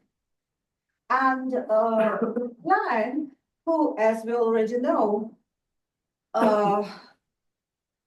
had this education, had educational classical studies, knew Latin very well, coached Layton and helped him get through the exams. And Layton passed and got his diploma. So it's more than a literary connection, it's a personal connection, and Layton was helped by Klein a lot. Okay. As a Jewish person, as someone who got expelled, who had been expelled from school, as someone who had this personality, big personality, and large personality, and also held unwanted political views, Layton could not go to the university. he could not be admitted to the university. So somehow he got in to study agriculture. He could not follow the path that would be desirable. He couldn't study to be a lawyer, or he couldn't go to classical studies, all those prestigious faculties. He wouldn't be admitted there. So he received the Bachelor of Science in Agriculture, a person who had never been near a farm in his life. A bachelor degree in agriculture.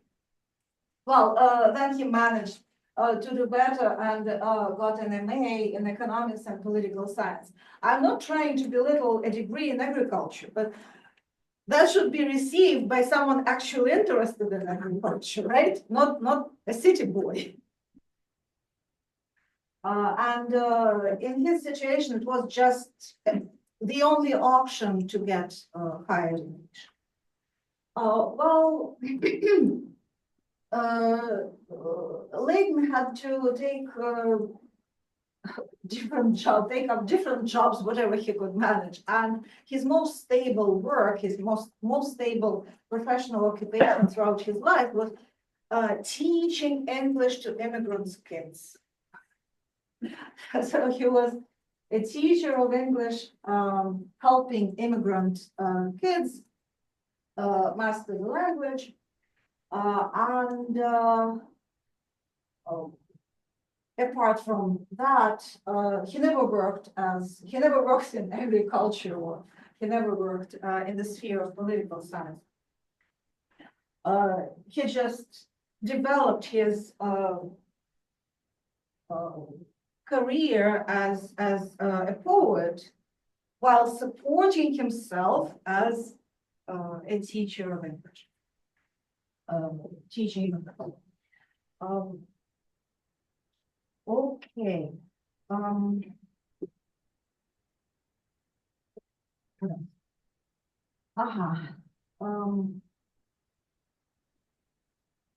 Well, his very first poem was published at McGill University by Klein at the University Journal called McGill.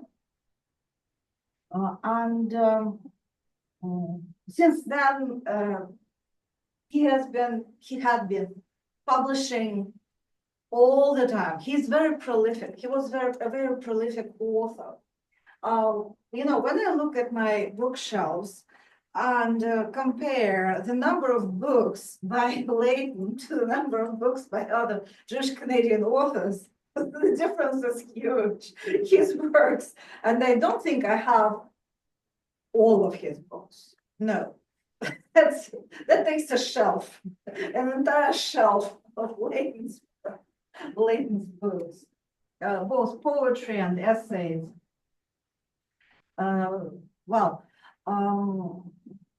He published in influential Canadian magazines. You don't have to remember the names.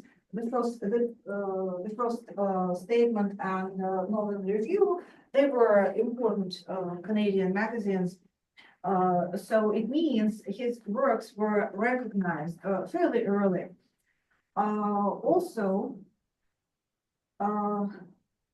when the Second World War started and Jewish Canadians learned about the Holocaust, about what's happening overseas to European Jews, Layton decided that he wanted to go and fight. So in 1942-43, he went through military training, but he was never sent to the front. Just didn't happen. He wanted to go, but he was not sent there. Okay, as a poet, he became known first among his narrow poetic community, meaning clan and his circle. But then his fame as a poet started growing, and also he became a public figure. He started publishing essays and talking and publishing essays, but publishing in newspapers and magazines. I already told you that he was a very opinionated person, and he was sharing his opinions as widely as possible. So he became well known first in Canada and then abroad as well. In the late 50s, I have the exact date here, but in the late 50s, he received the Governor General Award. That means national recognition, right? That's a big thing. He received a GG award for his collection of poems, A Red Carpet for the Sun.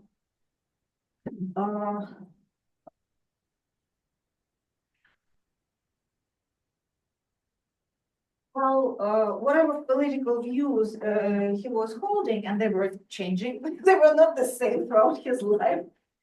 He would talk about them, and he had a fairly noticeable media presence. First, on radio, then with the introduction of television in the 1950s, he became a presence on TV as well. And actually, I'd like us to watch a short clip. But before that, maybe if I'm not going to return to this slide, I'll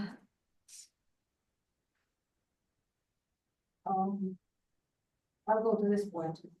One of the people belonging to that circle of poets of several generations, Klein being the oldest, Layton being somewhere in the middle, and Leonard Cohen being the youngest, there was a constant exchange of ideas, and they were personal friends, and there were different situations in their private lives, like stealing each other's wives. Well, Klein did not participate in that, but I mean, Layton and Cohen sometimes were rivals, not just in poetry, but in their private life as well. Anyway, they were very close. Layton and his younger friend and colleague Cohen were extremely close. And here's a portrait of Layton, a sketch of Layton done by Leonard Cohen, and a very short poem by Leonard Cohen about Layton. Layton's question: always, after I tell him what I intend to do next, Layton solemnly inquires, Leonard, are you sure you're doing the wrong thing? This is the ironic sense of humor of Layton. Okay, let's take a look at this clip. I hope you can see it. No, I'm not going to download Firefox project. Oh, there. Sorry.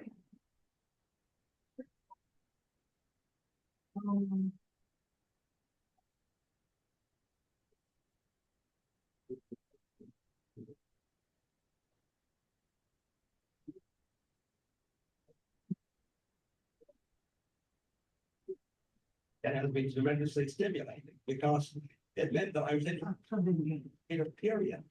As me with those years that I lived in Toronto, 8 or 9, of course, in 10 years that I was in Toronto, I brought out about 8 or 9 books, a book a year. That has been tremendously stimulating because it meant that I was interacting with the Ontario Protestants. I had to know Protestants. I had to know commercial Toronto. It was an altogether different scene from what it was here. Here there's a kind of Schneppel feeling, you know, a small village feeling. And I got out of that. I into the larger world. Toronto's a place where Canadians from all over the country go to because that's a place where if you're ambitious and you're striving for success, the avenues are there, the thoroughfares are there for you. Toronto's a place for acquaintances of one kind or another, business or literary, but not for friendships. If I want friendship, and I do, this is where I find it. I have my Leonard Cohen or Mordecai Richler or the young poets. I also have a slew of enemies, which I carefully cultivated before I left. I'm very proud of them. They keep me alive. After all, they help to define my literary personality. Somebody once asked me, why didn't you go down to the States? I mean, why didn't you stay here? After all, the reception that I got in the beginning was not exactly a warm one. And I answered that only in Canada could I have defined that kind of literary personality. I would have disappeared. You know, a place like the United States, I just would have disappeared. I would have been another, well, Norman Mailer or Ginsberg or something like that, although you would say they haven't exactly disappeared. But from my standpoint as an artist, no subject matter. And here I'm given the subject matter. My interaction with the people of Canada, the people of Montreal in particular, helped to define the kind of literary stance which I would take. Is that what you see yourself as a kind of bird under our collective consciences?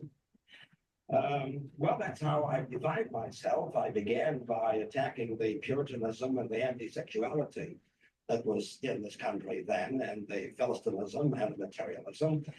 And I still go on attacking those things which I find are defects in our body politic. I see the poet as a prophet rather than as a girl when it comes to perhaps the same thing. And I think it's important to make people understand the dark places of the human heart and the human soul. That I consider the prime job of the poet prophet, to make people aware of the darkness, the abysses of evil that lurk in every single one of us, and I'm not excluding myself, that it's so easy to rouse us either to savagery or indifference. And where you get a society or a civilization that lives well, that hasn't much to worry about, that hasn't perhaps encountered much pain or suffering, it's so easy to overlook the sufferings of other people. Now, for me, that is what literature is about. Poetry is all about awakening people's consciousness to make them aware of the dark abysses in their own soul. That's the kind of poetry I've been writing for the past 30 or 40 years. See myself writing for the next 10, 15, as long as the Lord spares me. Okay. Water. So you could see for yourselves that Layton had this flamboyant personality, and he was fairly irreverent and a bit of self-centered.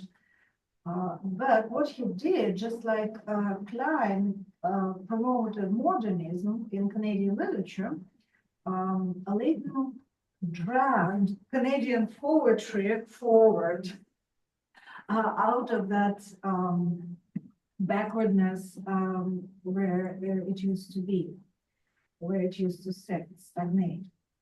Okay, and back to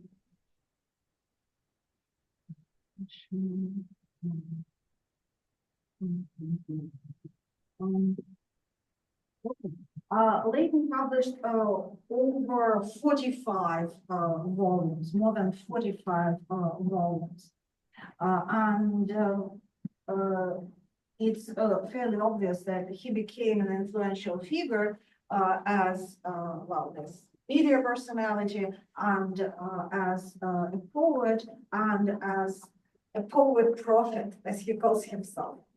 I told you last time that Klein saw himself and his role as a community leader, and Layton saw himself as poet prophet, not in the religious sense of the word, of course, not religiously, because he was an atheist. He was not religious whatsoever. He's an example of a secular Jewish person totally rejecting religion, who bases his Jewish identity on other things, on the community, on his cultural background, and well, other things like that. Well, he didn't have bar mitzvah. He also didn't speak Hebrew because he didn't go through the proper Jewish learning. He was not religious. He spoke Yiddish though, because it was the first language of his parents, first language of his mother. And his mother was very good at swearing in Yiddish. Which it's fun, swearing in Yiddish, it's fun. Not even a joke. Okay, his collections of poetry, his books, his poetry brought him international fame. But more in Europe, more over the sea, in Europe and Asia, there are multiple translations of Layton's poetry in various Asian languages. For some reason, he clicked with the Asian audience, different countries in Asia. But in Canada, he was seen by many as an annoying person. And as he mentions in this interview, he had quite a few enemies, both political enemies and poetic rivals.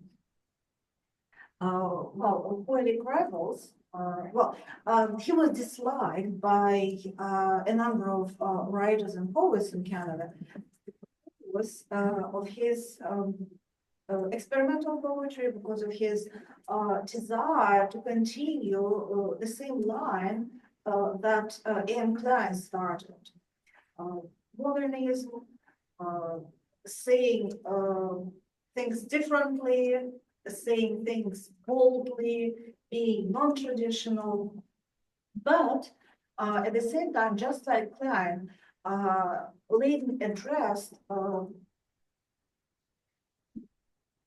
those subjects characteristic for Jewish Canadian literature: memory, family, identity, the Holocaust, and well, immigration.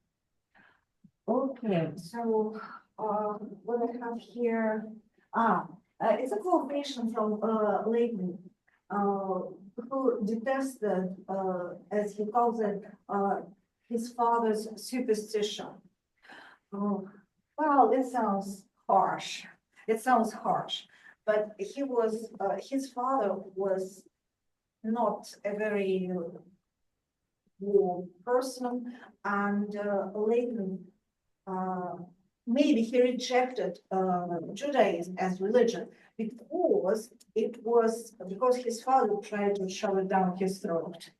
And you know how children, how young teenagers reject what they're forced to learn or do.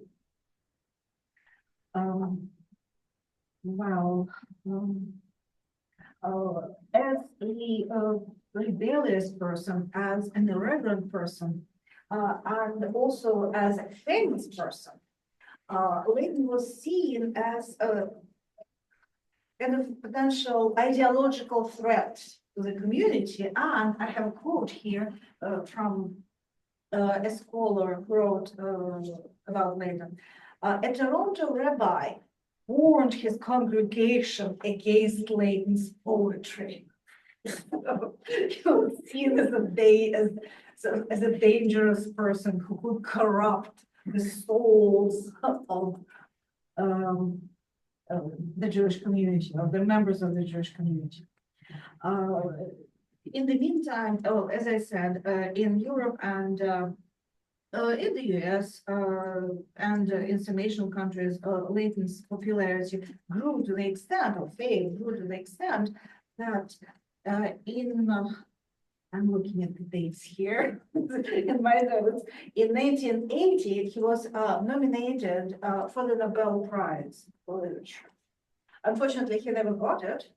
Not so many Canadians got the Nobel Prize, unfortunately, but at least he was nominated. That's already a sign of recognition, a sign of international recognition.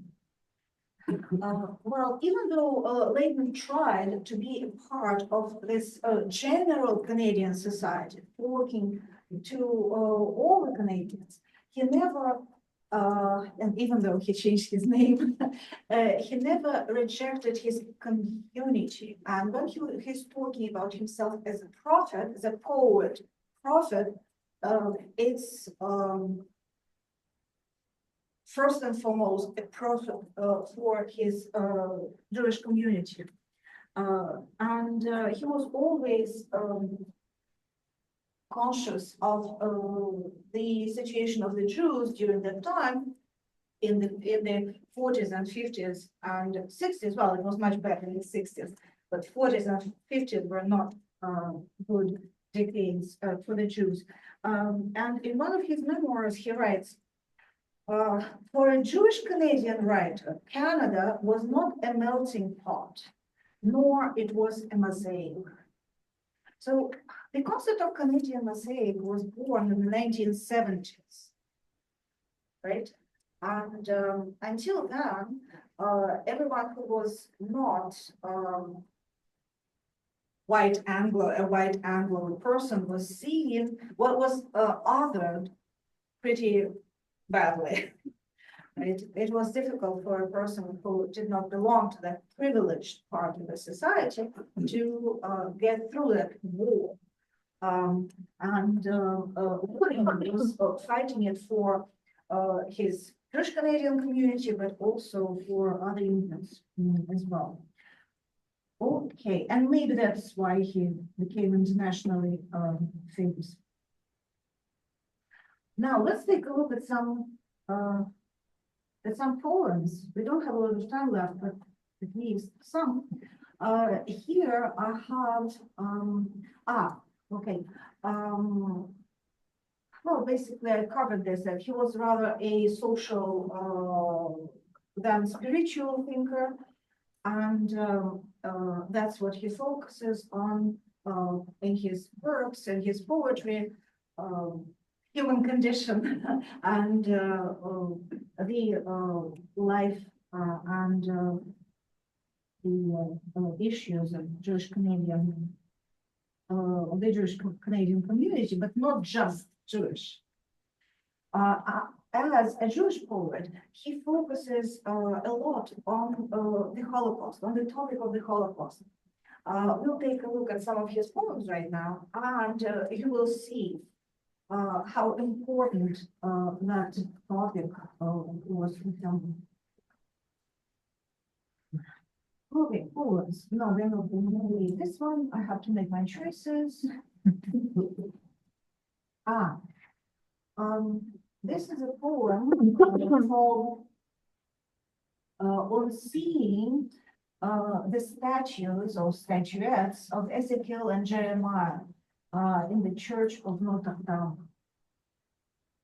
I don't know if I can ask anyone read this, if you can see it well enough. Anyone who would read this aloud? Shall I do it in my accent language? Okay, I'll try. They have given you French names and made you captive, my rugged, troublesome compatriots.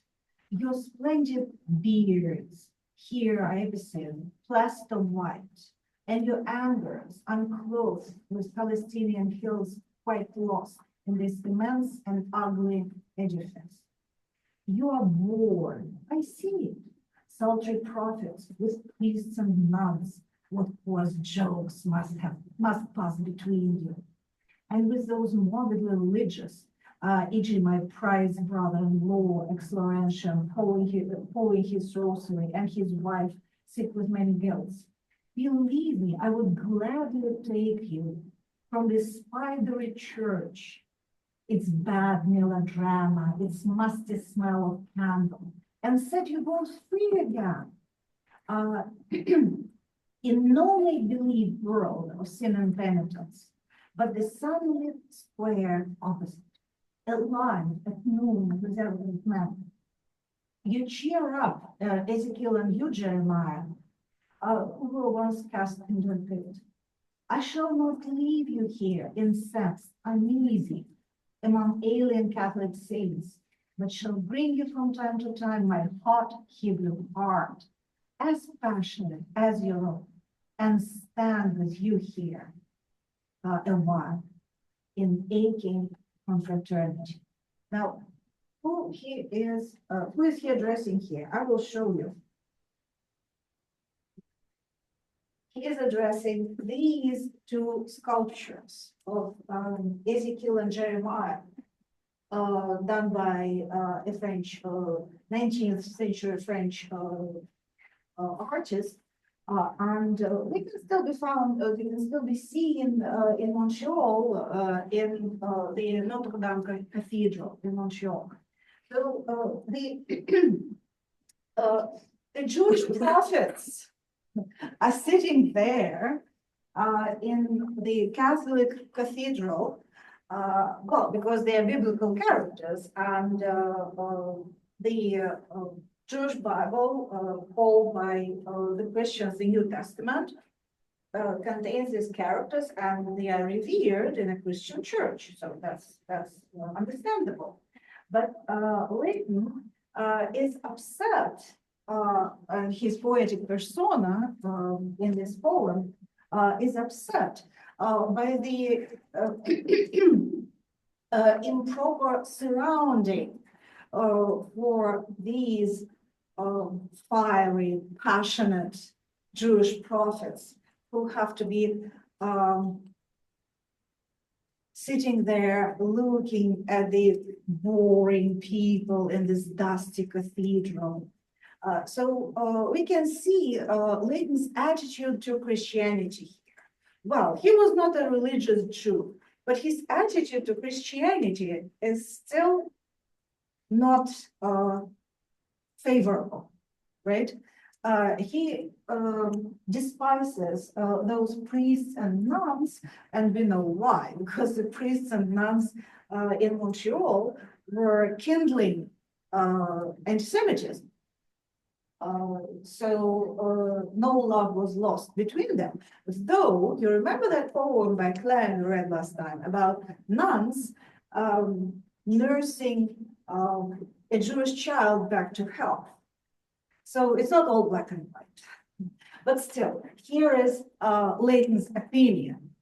And here he opposes his, where is that line? Hot Hebrew heart. To those warring people who are as dusty and moldy as the church itself. And most importantly, he is annoyed by this cultural appropriation. If we use our contemporary terminology, in his point of view, it's cultural appropriation. Those Christian nuns and priests took Jewish prophets and are showcasing them in their Christian church, which is unacceptable from the point of view of the speaker in the poem and from Layton himself. Okay. Nevertheless, Layton has a whole book called My Brother Jesus and a poem called My Brother Jesus. Here is this poem for my brother Jesus.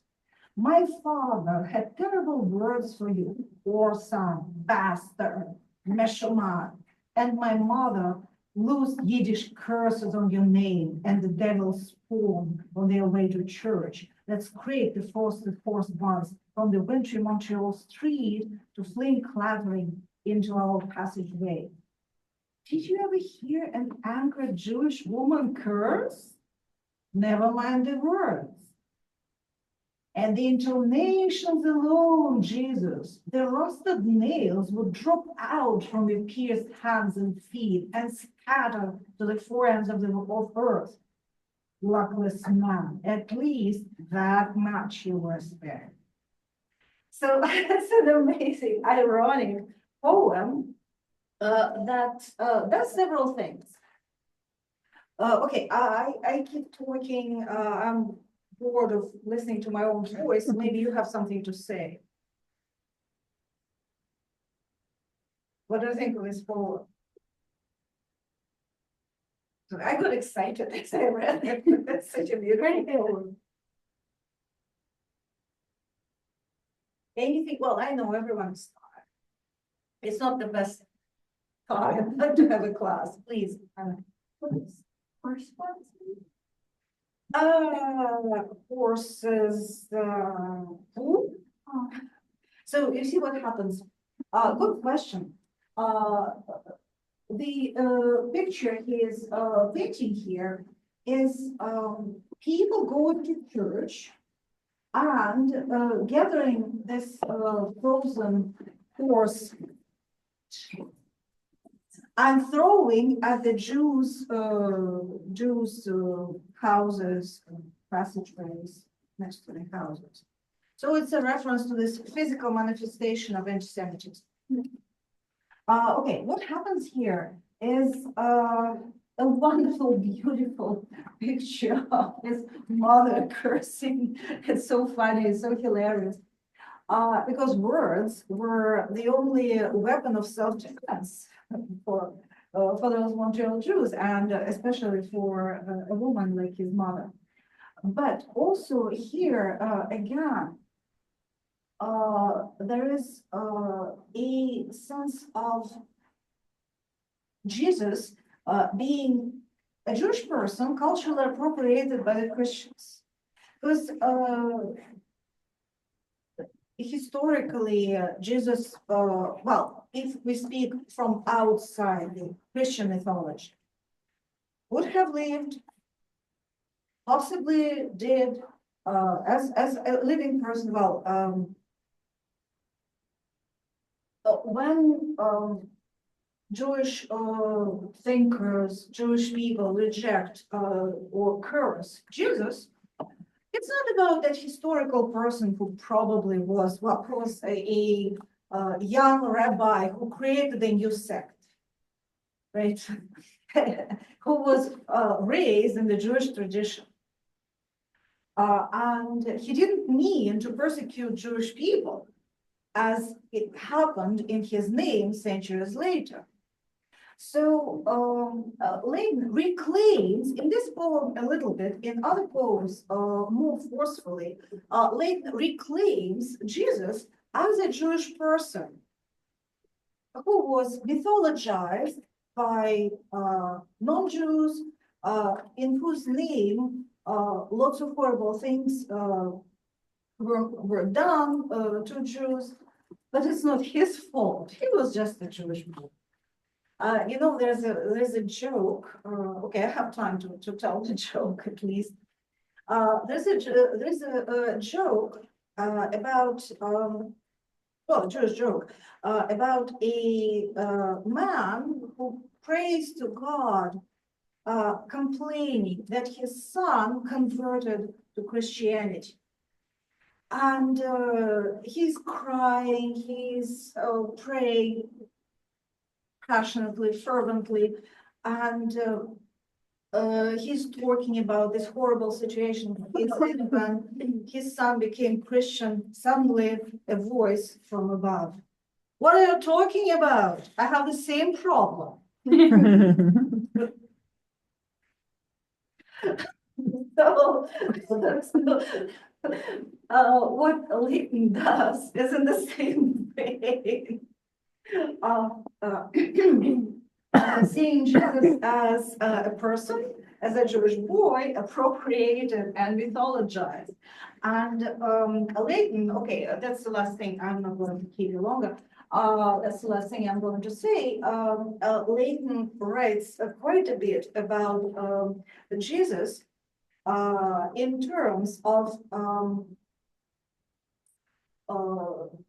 seeing a fellow poet, a fellow rebel, a fellow Jew, a fellow rebel, a fellow prophet, and someone who here, Layton, feels compassion for. Okay, unfortunately, we didn't have time to read at least one of his Holocaust poems, but you can do it at home. You should do it at home. That will be on the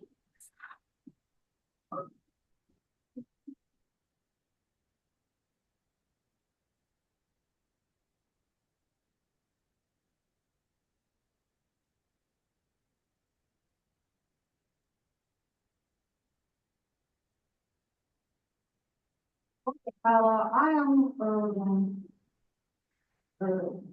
closing, leaving the